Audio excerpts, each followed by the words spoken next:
Jeff Keenan here in the Rivian R1T Quad Adventure. Now I just got software update 2025.18.01. Let's check it out.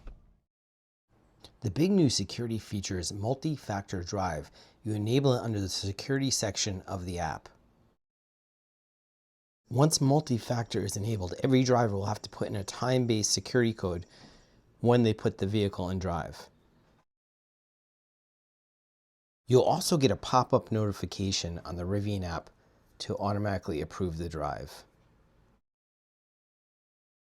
Alternatively, you can use the time-based code on this screen.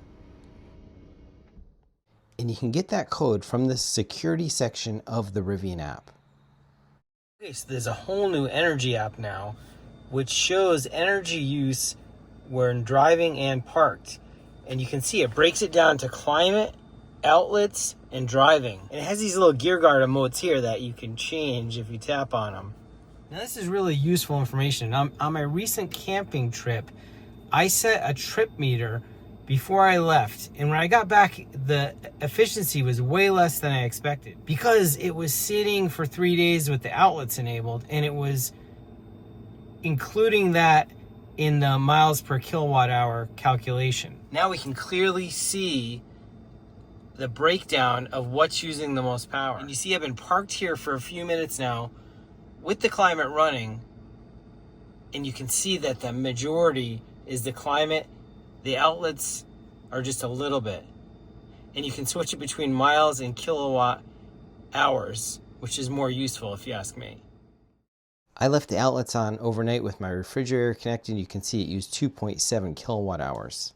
Now there's also a new charging screen, and the driver's display has been updated also.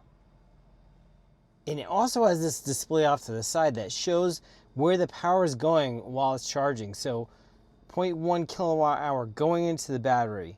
There's also a new graph with the charge curve here. We're doing 11 kilowatts. And you can still switch between miles and kilowatts by tapping there, and it shows on the driver's display also.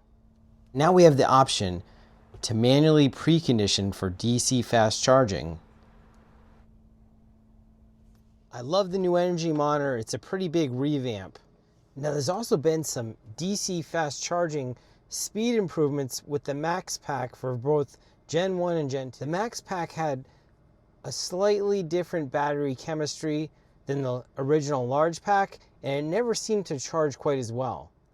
My Rivian has the original large pack, so I'll let others test out the Max Pack charging speed difference. There you go. So this one's about security and energy. Remember to like and subscribe for more videos about Rivian, Tesla, Wi-Fi, and tech products.